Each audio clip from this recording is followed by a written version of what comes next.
He took my father's life right in front of me and then looked at me with those snake eyes ready to strike. It was at that moment I knew hell wasn't beneath the earth like Pastor Williams from town used to preach about in church. Hell was literally in my home. Before we begin, please subscribe to the channel, like this video, and comment where you're watching from. Let's get started. My name is Angelina Mason, but everyone here in Pine Hollow, this place forgotten by God and man in the middle of the Appalachian Mountains, knows me as Granny Angie the Quilter.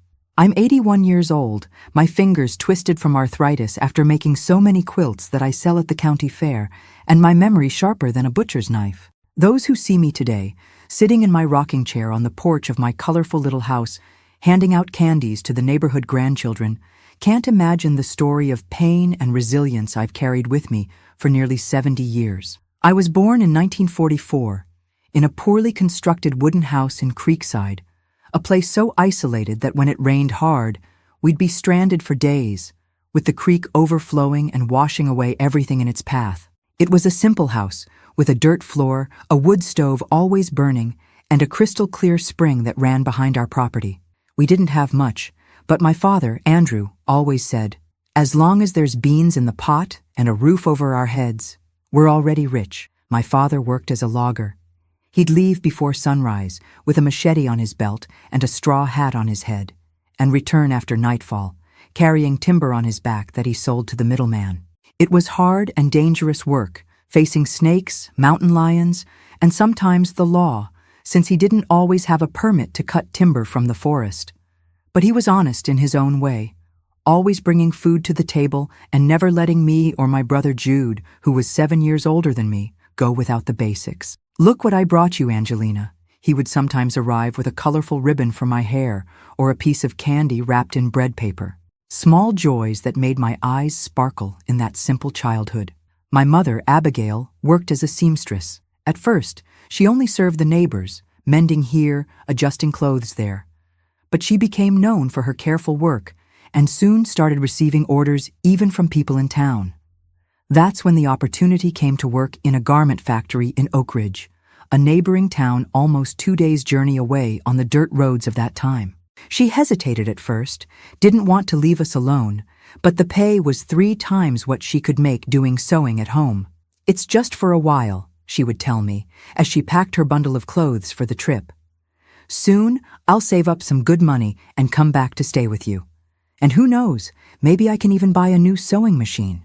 At first, she came back every week, spending almost the entire Sunday traveling just to spend a few hours with us. Then the visits became more spaced out. Every 2 weeks, then once a month. The roads were too bad, the journey exhausting, and there was always more work to do at the factory, more money to earn. With my mother's absence, the house felt different. My father, who was already naturally quiet, became more closed off, sadder. My brother Jude, who had been somewhat rebellious since he turned 15, became impossible to deal with. The fights between them, which were once rare, became routine. "I need money, Dad," Jude would ask almost every single day. "I want to get out of this backwater, go to New York City. Everyone's going to the big city, only we're rotting in this hole. And what will you do there, boy? Starve to death? Become a criminal? Here at least you have a roof and food," my father would respond, always with the same firmness. "Food? This slop we eat? Watery beans and cornbread every day? And this roof that leaks when it rains? How long are you going to accept living in this misery, old man?"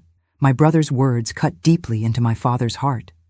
I could see the pain in his eyes of not being able to give his children a better life, the shame of being called a failure by his own flesh and blood. I, at 11 years old at the time, didn't fully understand all this anger from Jude. To me, our life was simple, but it wasn't bad. We had food, we had each other, and I could still attend the rural school 3 times a week when I wasn't helping at home. If you're still with me, I'd like to ask you to leave a comment saying where you're watching from. It warms my heart to know there are people from all across America listening to my story, even after so much time. And if you could leave a like, it helps this channel reach more people who might need to hear that it's possible to survive even the worst nightmares. The fights got worse over time. My brother started leaving home, staying away for days without sending word. He always came back smelling of moonshine, sometimes with money that we didn't know where it came from.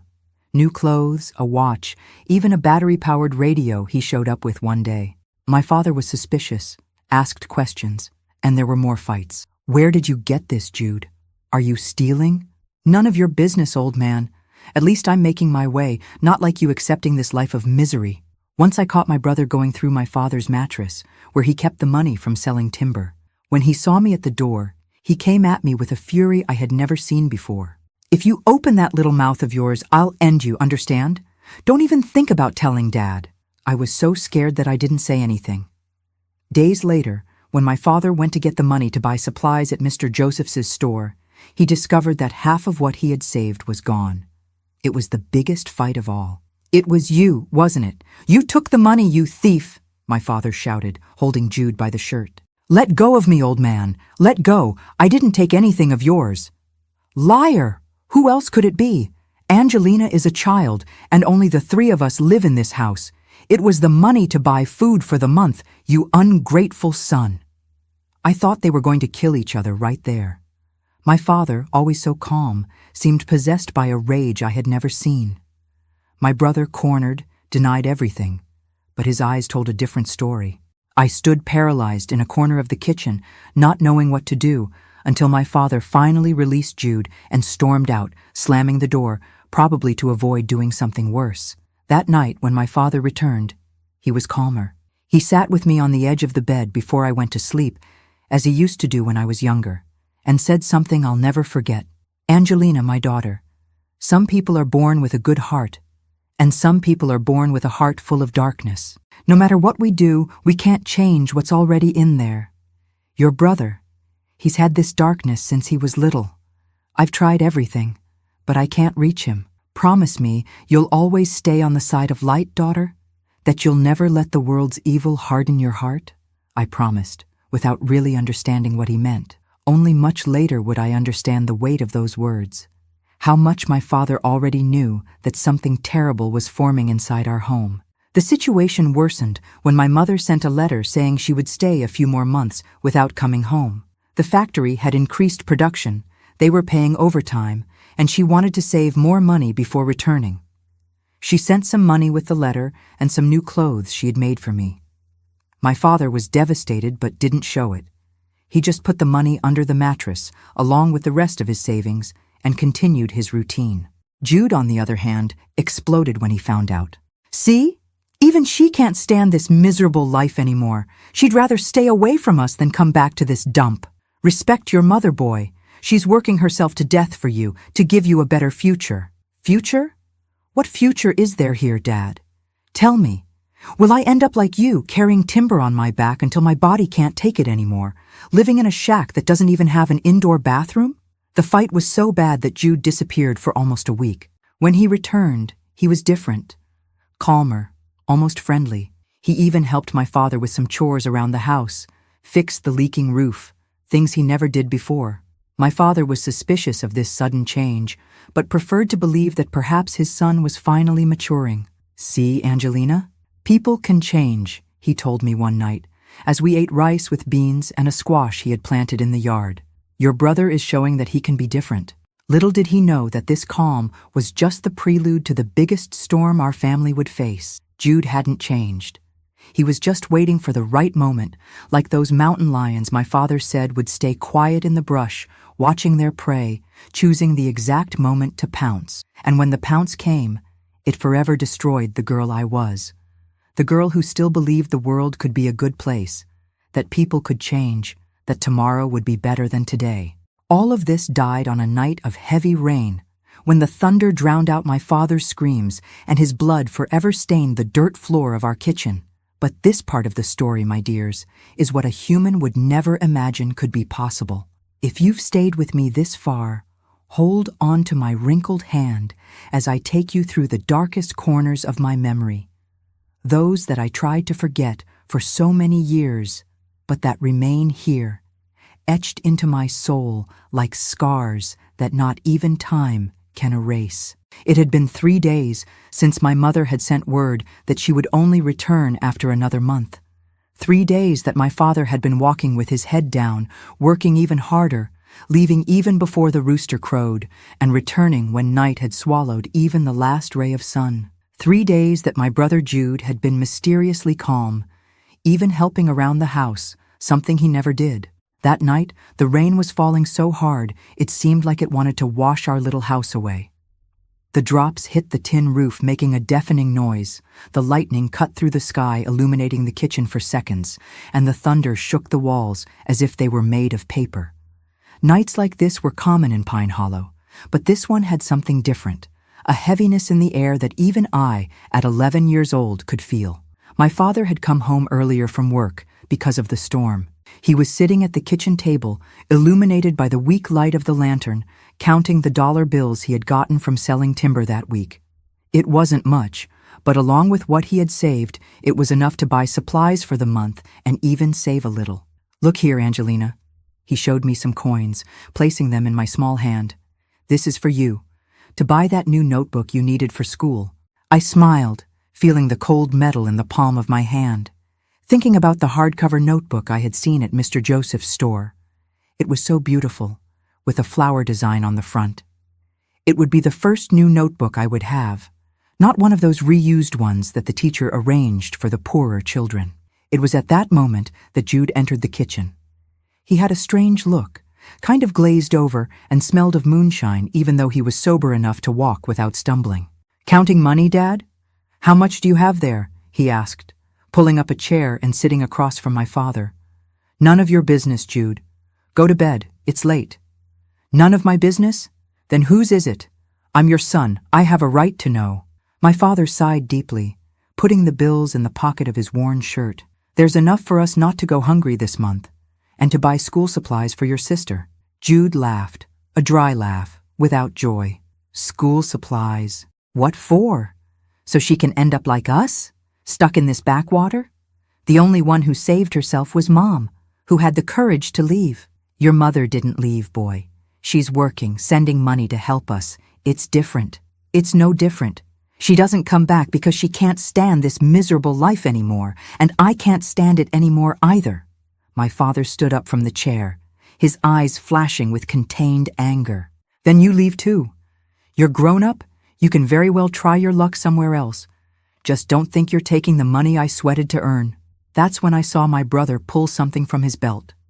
At first, with the dim light of the lantern, I couldn't identify what it was. Only when the metal reflected the flash of lightning that tore through the sky did I see a knife. Not just any knife, but my father's hunting knife, the one he used to cut timber, with a carved wooden handle and a long, sharp blade. "Hand over the money, Dad," Jude said in a different voice, colder than I had ever heard. "Hand over everything you have there and what you have hidden under the mattress too." My father stood frozen, his eyes fixed on the knife, then on his son's face. There was no fear there, just a deep sadness, a disappointment that seemed to weigh tons. "So that's how it is? You're going to rob your own father? The man who gave you life, who raised you, who always put food in your mouth? Stop the drama. It's not robbery. It's just taking what's rightfully mine. You were never going to give it to me anyway." "I saved every penny thinking of the future of both of you," my father said, his voice choked up. "For you to have something better than I had. And this is how you thank me?" Jude advanced, the knife pointed at my father's chest. "Enough talk. Where's the money?" It all happened very quickly. My father tried to grab my brother's arm. They fought, knocked over the lantern, which went out when it fell, and we were in complete darkness, illuminated only by occasional lightning. I heard screams, sounds of struggle, things falling to the floor. I was paralyzed in a corner, mute with terror, unable to run or scream for help. When a stronger lightning illuminated the kitchen for a few seconds, I saw the scene that would change my life forever. My brother standing, the knife in his hand, dripping blood. My father on the floor, a dark stain spreading across his light shirt, his eyes fixed on the ceiling, his mouth half open as if he wanted to say something more. The thunder that came after the lightning swallowed my scream of horror. Jude turned in my direction, only then realizing that I had been there the whole time, witnessing everything. His eyes met mine, and what I saw there froze me to my soul. There was no remorse, No shock, just a calculating coldness, as if he had just killed a chicken for lunch, not taken the life of his own father. "See what you made me do, Angelina?" he said, his voice strangely calm. "It's your fault, too. If you hadn't always taken his side, if you hadn't always been tattling on me." I took a step back, touching the cold wall. I knew I needed to run, scream, seek help, but my body wouldn't obey. It was like being trapped in a nightmare, one of those where you try to scream but no sound comes out. "Now it's just the two of us," he continued, approaching slowly. "Until Mom comes back, you're going to have to obey me. And if you tell anyone what happened here, well, you've already seen what I'm capable of." I nodded, trembling so much that my teeth were chattering. It wasn't a promise, it was pure terror. Jude lit the fallen lantern, illuminating the kitchen again. My father's body lay on the floor, his eyes still open, looking at nothing. I wanted to run to him, hug him, tell him I loved him, but my brother's gaze kept me pinned in place. "Go to your room and don't come out until I say so," he ordered, already bending down to go through my father's pockets. "I have to clean up this mess." I ran to my little room, an area separated only by an old curtain. I threw myself on the straw mat that served as a bed and buried my face in the pillow to muffle the sobs. I cried until I had no more tears, until my body ached from trembling so much, until exhaustion finally dragged me into an uneasy sleep full of nightmares. When I woke up the next morning, for one glorious second, I forgot what had happened. It was just a nightmare, I thought, a horrible dream. But then I heard my brother moving in the kitchen, and it all came back like a giant wave, suffocating me. I got up slowly and pulled back the curtain. The kitchen was clean, with no sign of the horror of the previous night. The floor had been scrubbed, the furniture straightened. It was as if nothing had happened there, except that my father was nowhere to be found. "Good morning, little sis," Jude said with a disturbing normality. He was sitting at the table, counting money, my father's money. "Sleep well?" I didn't answer. My eyes scanned the kitchen, looking for some sign of my father, some proof of what I had seen. "If you're looking for Dad, you won't find him," he said, noticing my look. "I buried him in the back of the yard, under that old apple tree. Nobody will look there." I felt my stomach turn. He was talking about our father's death as if it were the most natural thing in the world, as if he hadn't just killed the person who gave us life, who took care of us, who worked until his hands bled to give us the little we had. "Why?" was the only word I could say, my voice so weak I could barely hear myself. "Because he was in my way. Because he was never going to give me what I needed. Because he always preferred you, the obedient little daughter, Daddy's little darling." There was so much hatred in those words that I took a step back. How had I not noticed before how much my brother hated not just our life, but me and our father too? And now? What's going to happen? I asked, still unable to fully process the new reality I found myself in. Now? Now we're going to live our way until Mom comes back. You're going to keep going to school as if nothing happened. If anyone asks about Dad, say he went to work far away, in the lumber camp in Black Mountain. And when Mom comes back, well, we'll tell her the same thing. He got up from the chair and came toward me.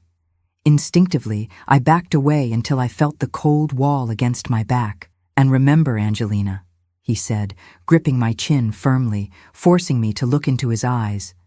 "If you tell anyone, any person, what happened here last night, I'll do to you the same thing I did to him. Understand?" I nodded, tears silently streaming down my face. "Good.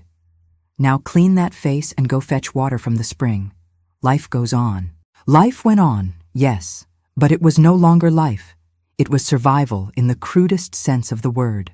Every minute in that house became torture. Every corner held memories of my father. Every object reminded me of him.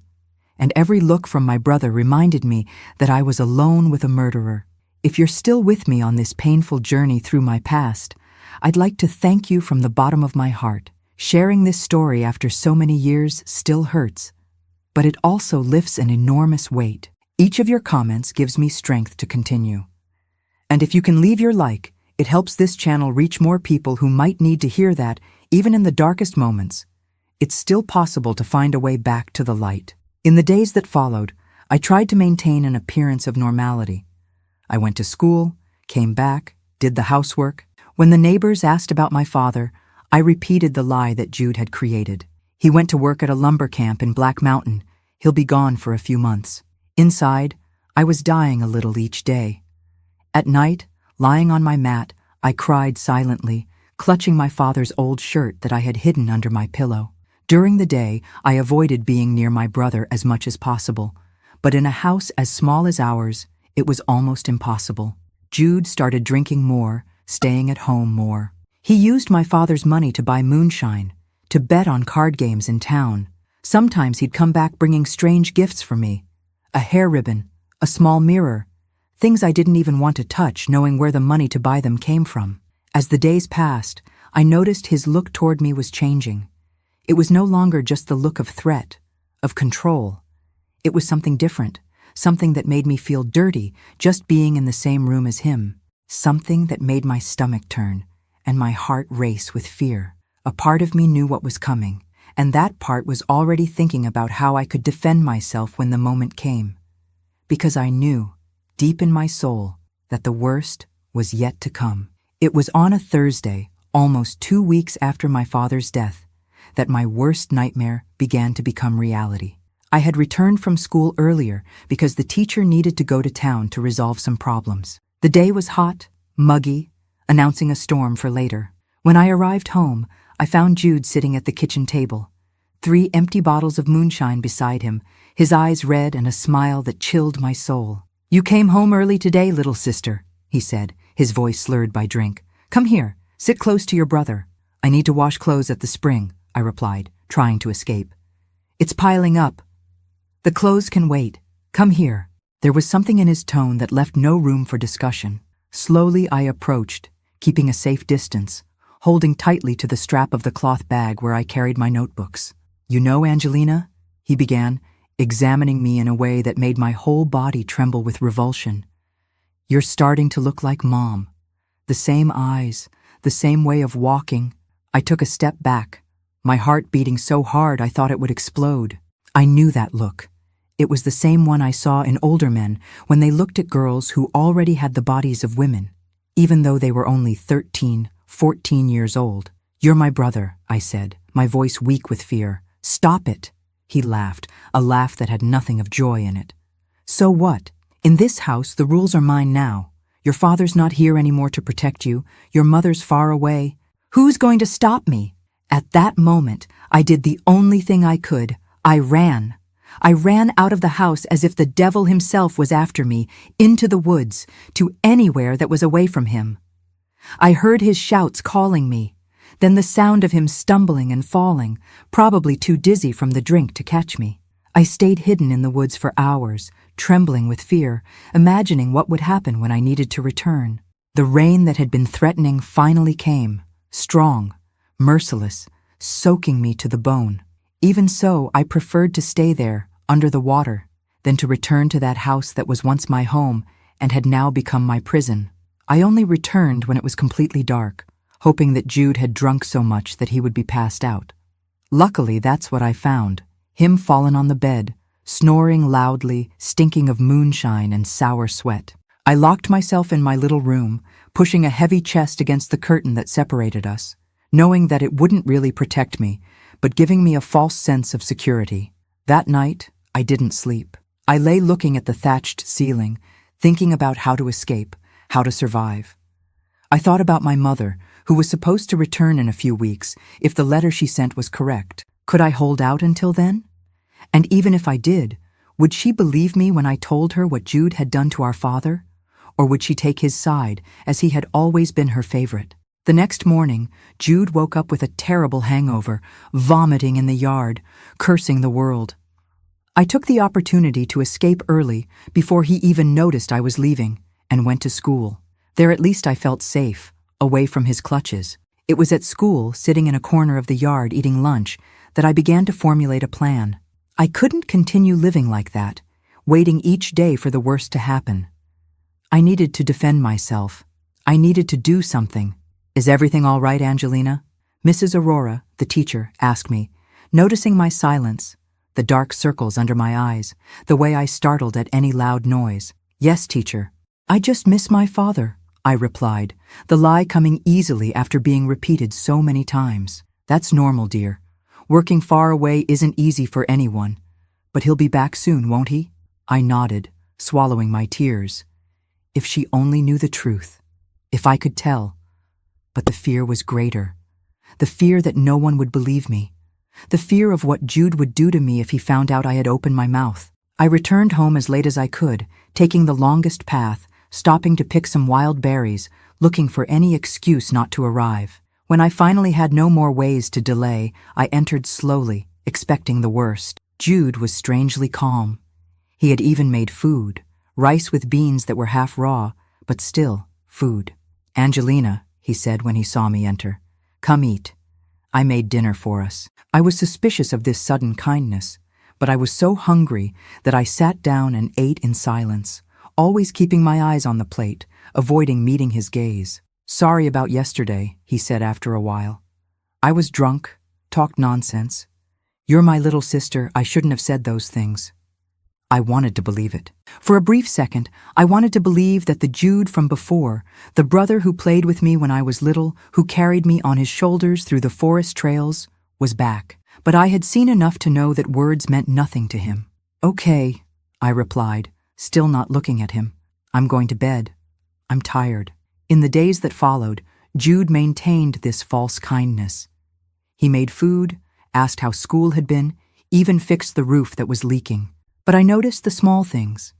The way his eyes followed me around the house, how he always found an excuse to touch me when he passed by, how he would watch me sleep through the thin curtain that separated our rooms. Every night was a torment. Lying in the darkness, hearing his breathing from the other side, praying that he wouldn't decide that this would be the night when the thin barrier between us would be broken. Oh, my dears, how difficult it is to talk about these things even after so much time. My heart still tightens, my hands still tremble when I remember. But I need to tell. I need to get this poison out that has been stored inside me for decades. It was on a Saturday night that the inevitable happened. Jude had gone out during the day, returned late, smelling of moonshine as always. I was already in bed, pretending to be asleep, when I heard him pull back the curtain to my room. I know you're awake, Angelina, he whispered, his voice thick. Stop pretending. I remained motionless, my heart beating so hard I was sure he could hear it. I felt his weight making the mat sink when he sat beside me. You've been avoiding me, little sister. Why? It's just the two of us now. We have to take care of each other. His heavy hand touched my arm, and it was as if I had received an electric shock. My whole body reacted with revulsion. Leave me alone, Jude, I said, my voice trembling, moving away as far as I could. Don't be like that, he insisted, his hand now holding my arm firmly. I take care of you, give you food, shelter. Is this how you thank me? Please, I begged, tears already streaming down. I'm your sister. It's wrong. His hands moved up to my neck, squeezing lightly, a clear threat. Wrong was you being born and stealing all the attention from Dad and Mom. Wrong was you always being the favorite, the protected one. Now it's my turn to have what I want. That's when something snapped inside me. That paralyzing fear I felt gave way to an immense anger, a fury I had never experienced before. In the dark, my hand groped around and found the old scissors I used to cut fabric scraps. In a quick movement, I aimed for his arm and sank it in with all my strength. The scream that Jude let out must have awakened even the owls in the forest. He jumped back, holding his arm that was bleeding. You wretch, I'll kill you for this. I took advantage of the moment and ran out of the house, into the darkness of the night, into the middle of the woods, not caring about the thorns that tore my bare feet, the branches that whipped my face. I ran until I had no more breath, until my legs weakened and I fell to my knees on the damp earth. I spent the entire night hidden in a small cave I had known since childhood, trembling with cold and fear, imagining what I would do when dawn came.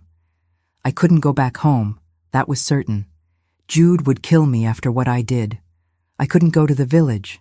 Everyone would ask questions I couldn't answer. I couldn't seek the police.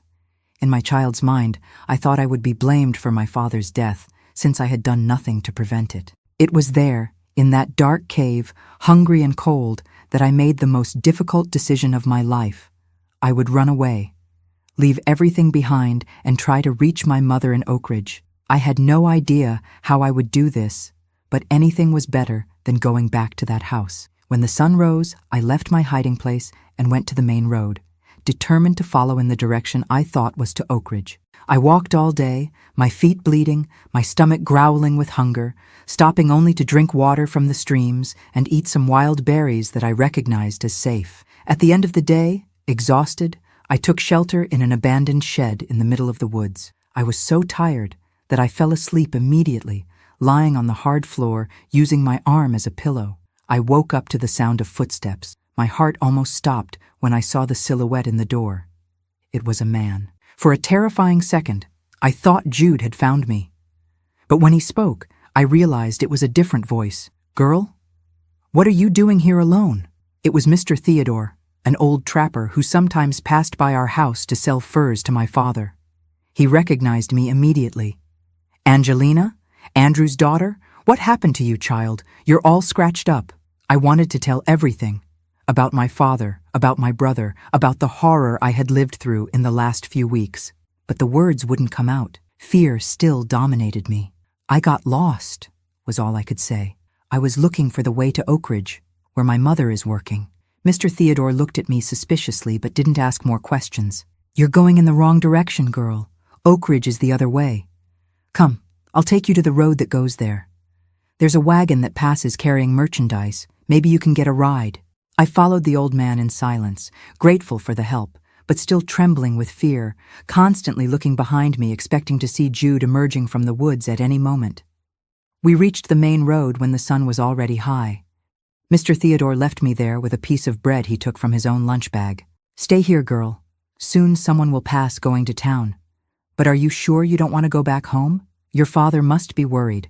I swallowed hard, almost letting the truth escape. "No, I can't go back. I need to find my mother." He nodded, still suspicious, but left me there and went on his way.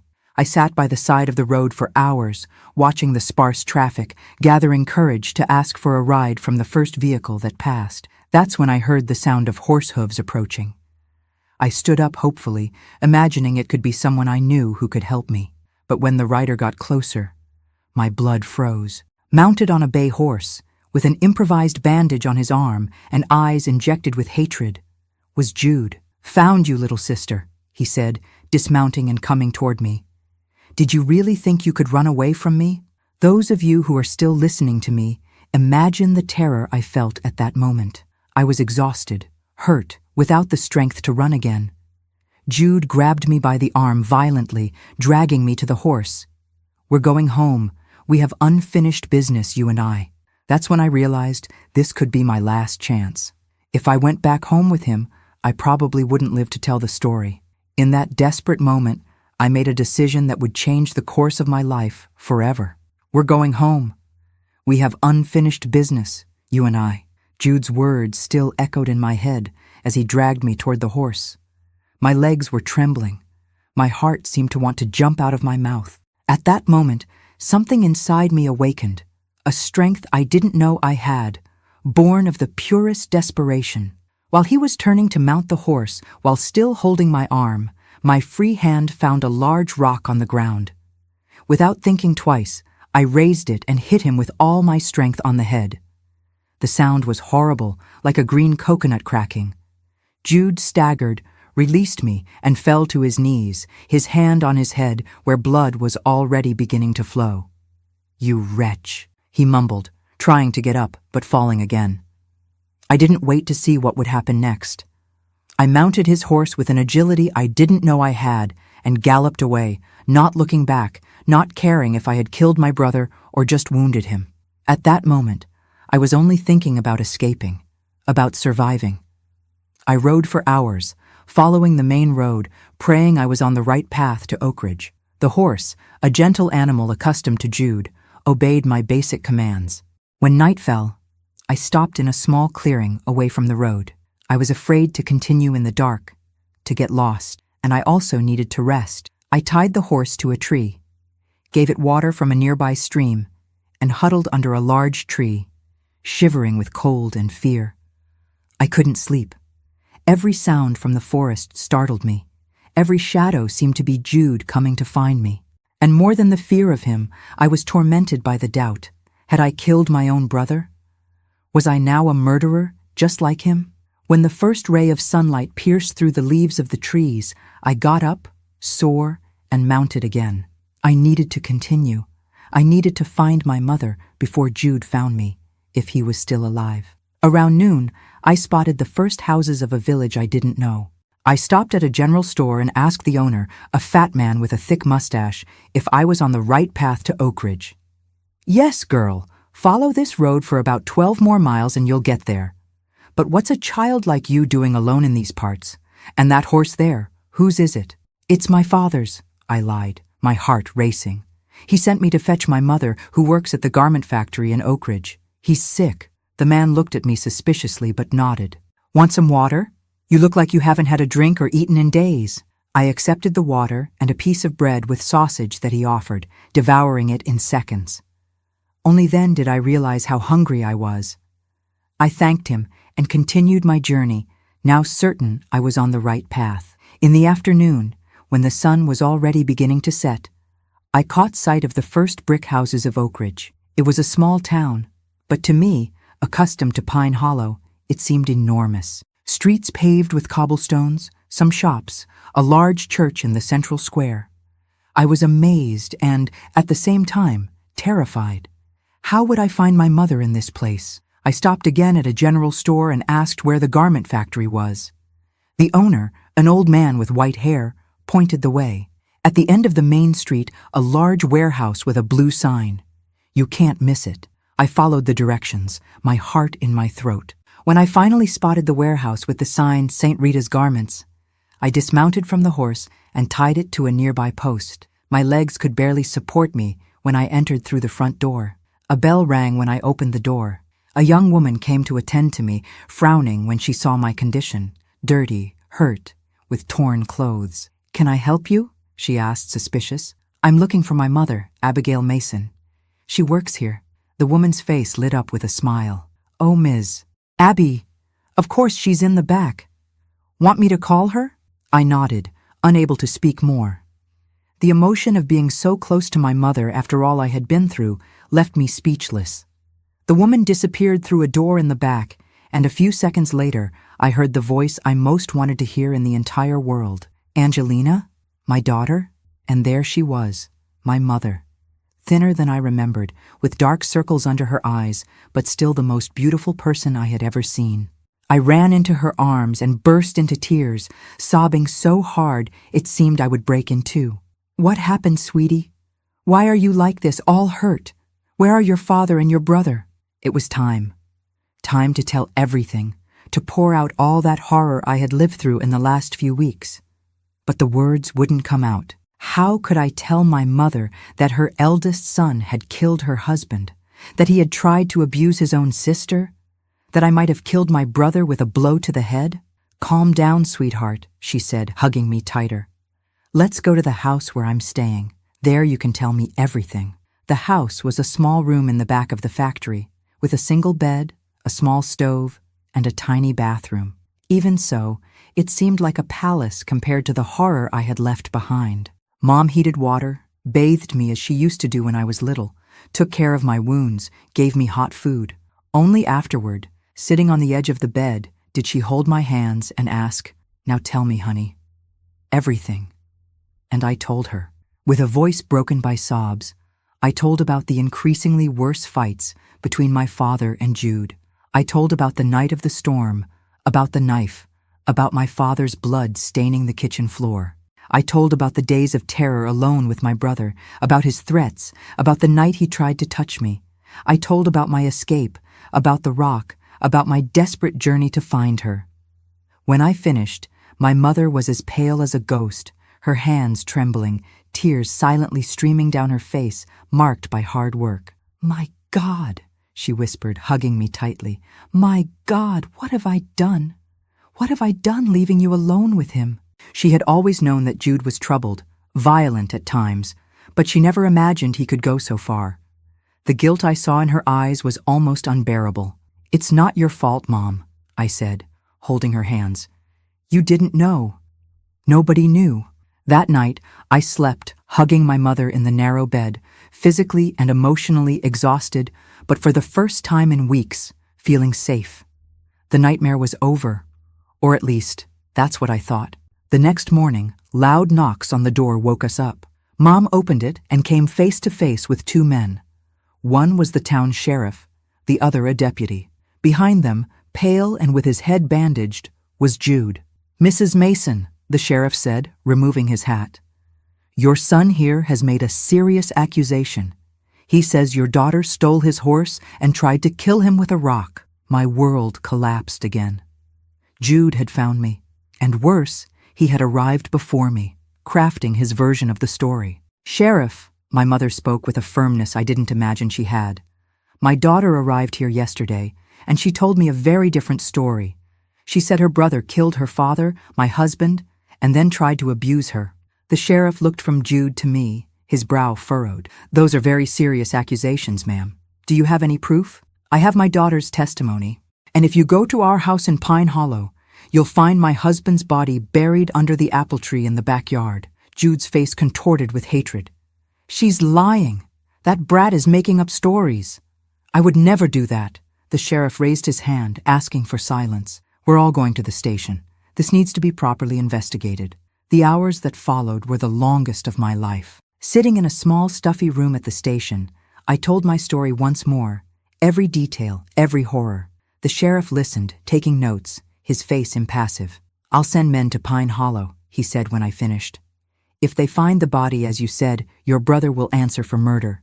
Meanwhile, you two stay here in town." I spent 3 days in agony, waiting for news. Jude was locked in a cell at the station, and I was terrified that he might escape, that he would come after me again. I couldn't sleep. I couldn't eat. Every noise in the street made me jump. On the 4th day, the sheriff appeared at the small room where we were staying. His face was grave. "We found the body, exactly where the girl said.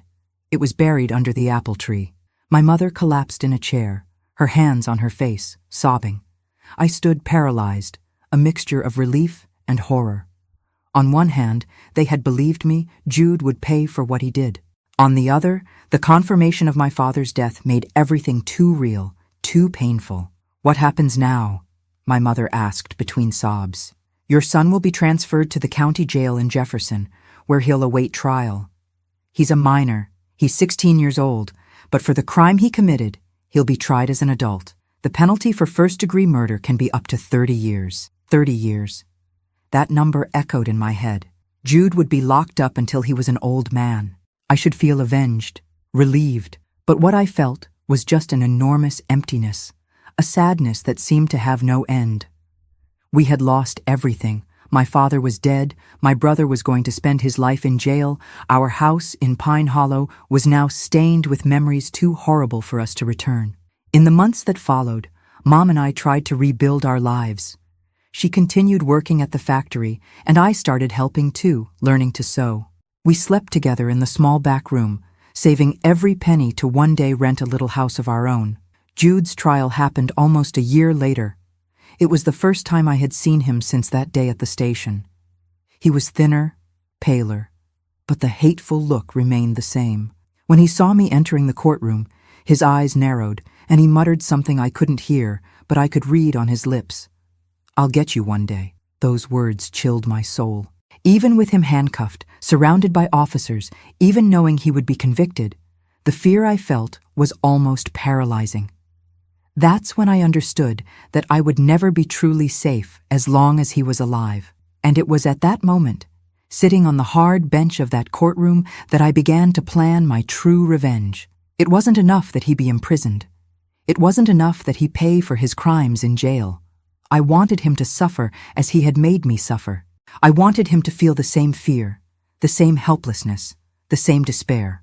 On the night after the trial, where Jude was sentenced to 25 years in prison, I returned to our little room and began to devise my plan. It was a long plan, one that would require patience, determination, and a kind of coldness that I didn't even know I possessed. First, I needed to become financially independent. I began working more hours at the factory, learning all the secrets of sewing. Then I started doing extra work at night, sewing made-to-measure clothes for the wealthy ladies of the town. My natural talent with needle and thread soon made me well known, and in a few years, at 18, I had saved enough money to rent a small house for me and my mother. At 20, I opened my own sewing shop, a tiny space in the center of town. By 22, I had 3 employees working for me. At 25, I bought my first house, a 2-story building with a porch, something I never imagined I would own. All this time, I didn't stop keeping track of Jude's whereabouts. Every 6 months, I would go to Jefferson and check if he was still in jail.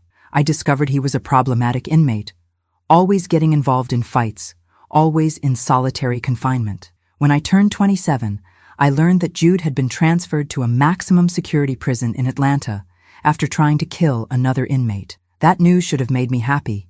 He was even further away, even more contained. But it only increased my determination. My plan was just beginning. If you're still with me on this dark journey, know that the worst, or best, depending on your point of view, was yet to come. The true revenge, the one I meticulously planned for years, would only come when Jude thought he was finally free, when he thought he had escaped his past, when he believed he could go back to terrorizing me. Time passed, marking its relentless rhythm in my wrinkles, in my hair that was beginning to show the first gray strands. Mom fell ill, a disease in her lungs that doctors said was from the fabric dust she had breathed for years at the factory. I cared for her until the end, watching that strong woman slowly waste away until one night, she simply didn't wake up anymore. Her death left me empty for months. It was as if the last link to my previous life had been broken. Only Jude remained, and my plan for revenge, which had become the reason for my existence. It was when I turned 35 that I received the news I both feared and, at the same time, awaited with a sick anxiety.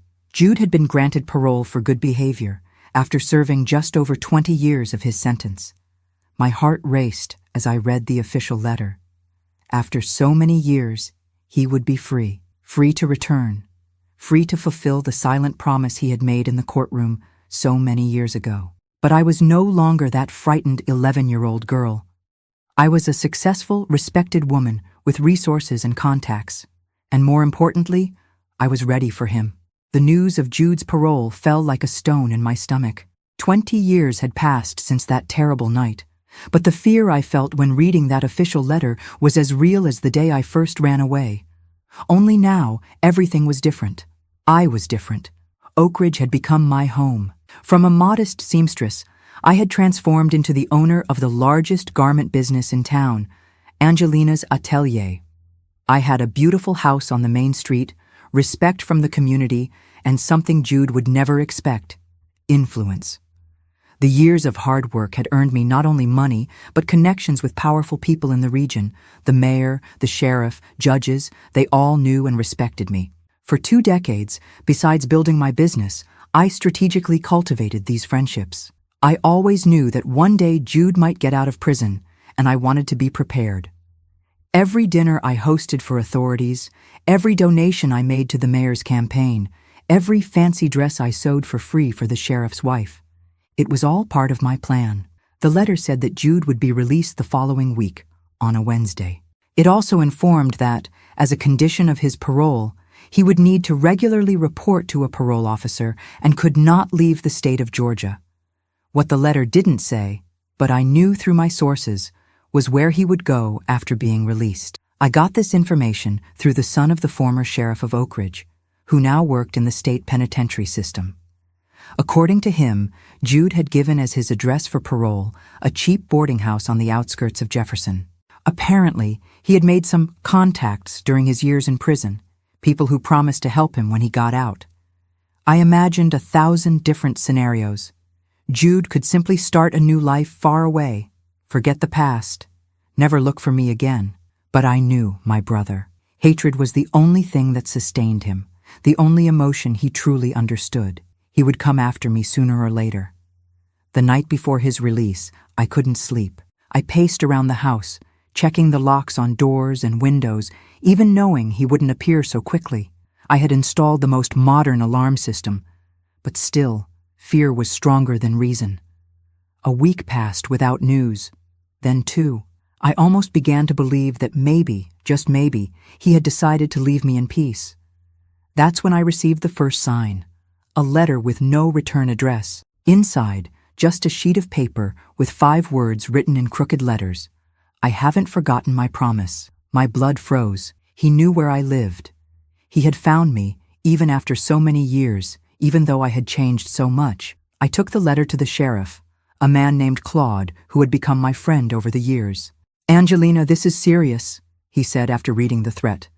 "I'll arrange for a patrol car to regularly pass by your house, and we'll check his parole conditions. If he's outside the permitted area, we can send him back to prison." I thanked him, but I knew it wouldn't be enough. Jude was too clever to be caught so easily. He had probably sent the letter through someone else, keeping himself within the geographical limits imposed on him. I began living in a constant state of alert. I hired a private security guard to stay at the door of my shop during the day. At night, I slept with a revolver under my pillow, a gift from the sheriff, who taught me how to shoot as a precaution. 2 weeks after the letter, I saw a man standing across the street, watching my shop. It was late afternoon. The sun was already setting. Even with the distance, even after 20 years, I recognized him immediately. It was Jude.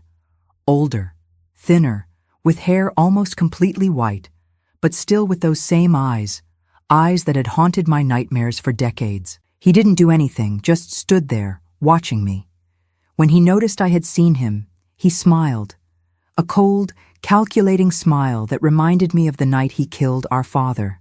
Then, he simply turned around and left, disappearing around the corner. That night was the worst since I received the news of his parole. He hadn't done anything beyond showing himself, but the message was clear. I'm here. I'm watching you. And when you least expect it, that's when I decided to put my plan into action. I couldn't wait any longer. I couldn't live in this constant terror. If he wanted to terrorize me, show his power over me, I would show him that I was no longer that defenseless girl from before. Using my contacts, I discovered where he was staying. A cheap boarding house on the outskirts of town, not in Jefferson, as he had told the authorities. He was already violating his parole just by being there, but I didn't just want to report him and send him back to prison.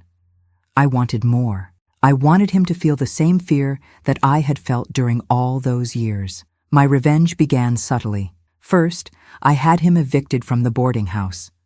A conversation with the owner, a reminder about the new tenant's criminal record, a casual mention about the health inspections the city had been conducting in establishments of that type. The next day, Jude was on the street with his few possessions in an old backpack. Next, I made it difficult for him to find work in town. A word here, a comment there, and soon all the establishments knew he had been convicted of murder and attempted abuse.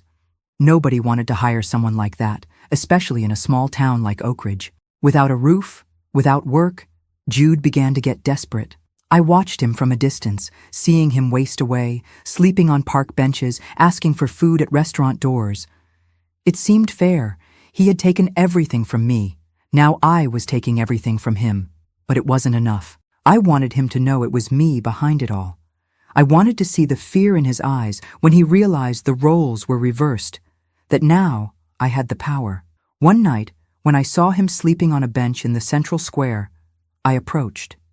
20 years older, well-dressed, hair done up, I no longer looked like that frightened girl. Still, he recognized me immediately when he opened his eyes. "Little sister," he said, his voice hoarse, "finally came to visit me." "I came to see what's left of you," I replied, keeping a safe distance. "Enjoying your new life?" He laughed, a dry laugh, without humor. "It's temporary. Soon I'll find a way to establish myself. And then what? You'll try to scare me again? You'll try to hurt me like you tried that night?" "Who knows?" he replied, with that cold smile I knew so well. Life takes many turns, doesn't it? That's when I realized my plan wasn't working as I expected. Even reduced to that miserable condition, Jude showed no fear. On the contrary, He still seemed to believe he had some power over me, that he could threaten me. I needed to go further, much further. In the days that followed, I intensified my revenge. I had him expelled even from the places where homeless people usually sought shelter. I made sure no one offered him food or help. Gradually, he was pushed to the margins of the town, to the most isolated and dangerous places. A week after our meeting in the square, I received a call from Sheriff Claude. "Angelina, I need you to come to the station. It's about your brother." My heart raced. Had Jude done something? Attacked someone? Or worse, had he discovered my involvement in his misfortune and reported me? When I arrived at the station, the sheriff was serious, his face grave. "We found your brother this morning, by the river. He didn't survive." The words took time to make sense in my head. "Jude dead? How? Why? What happened?" I asked, my voice firmer than I expected. "From what we could determine, he got involved with dangerous people, the kind you don't want to owe money to. He was found with signs of severe beating. The coroner says he probably died from internal bleeding." A wave of contradictory emotions flooded me. Relief, knowing I would never have to fear him again. Guilt, for having indirectly contributed to that end. But above all, a sense of justice finally being done. The cycle was complete. "We need you to do the formal identification and arrange the burial," the sheriff continued. "I know you didn't have a good relationship, considering what he did to your father, but—" "I'll do what's necessary," I replied, interrupting him. He was my brother, despite everything. That same day, I saw Jude's body for the last time. Lying on the cold table at the morgue, he seemed smaller, more fragile than he had ever seemed in life. The signs of violence were evident. The swollen and purple face, deep cuts, broken bones. Part of me wanted to feel pity, feel sadness, but all I could feel was a strange peace. I arranged a simple burial, without a religious ceremony. Only the gravedigger and I were present when the cheap coffin descended into the earth. I didn't cry. I didn't pray. I just stood there, watching, feeling the weight of the years slowly dissolving, as if an invisible chain that bound me to the past had finally broken. When I returned home that night, I sat on the porch and looked at the stars, thinking about everything that had happened, about how that frightened 11-year-old girl had transformed into the woman I was today, about how fear had been my companion for so long that I almost didn't recognize the sensation of finally being free from it. "Dad," I whispered to the starry sky, "it's over. It's finally over." In the months that followed, I surprised myself with how I felt. There wasn't the euphoria I imagined I would feel when Jude finally left my life. Instead, there was a quietness, an acceptance, as if a very long and painful chapter had finally come to an end, allowing a new one to begin. I went back to focusing on my business, which I had somewhat neglected during those turbulent weeks. I began participating more in the life of the community, opening up more to people. I even started thinking about something I had never considered before, a family of my own. At 35 years old, many would say it was already late, but for me, it was as if life was just beginning. It was at a church social that I met Sebastian, a widower a few years older than me with 2 grown children. He was a gentle, calm man, completely different from the men I had known throughout my life. Something about him, perhaps the way his eyes seemed to smile even when he was serious, or how he listened attentively when I spoke, captivated me immediately. Our courtship was slow, respectful. He never pressured, never demanded more than I was ready to give. When he asked me to marry him, 6 months later, I felt a mixture of happiness and fear. Would I be ready to share my life with someone after everything I had been through? Would I be capable of trusting another person that much? But Sebastian was patient. "You don't need to answer now," he said. "Take all the time you need. I'll be here waiting." A month later, I accepted. The wedding was simple, just close friends and his family. I began a new phase of my life, slowly learning to be a wife, to be a stepmother, to be part of a family again. I never had biological children. The doctors said that the physical and emotional traumas of my childhood had left irreversible consequences in that regard. But Sebastian's children accepted me as part of the family, and with time came the grandchildren who filled our home with joy. The years went by, the wrinkles appeared, The gray hairs multiplied. Sebastian left before me, almost 10 years ago, from a heart attack in his sleep.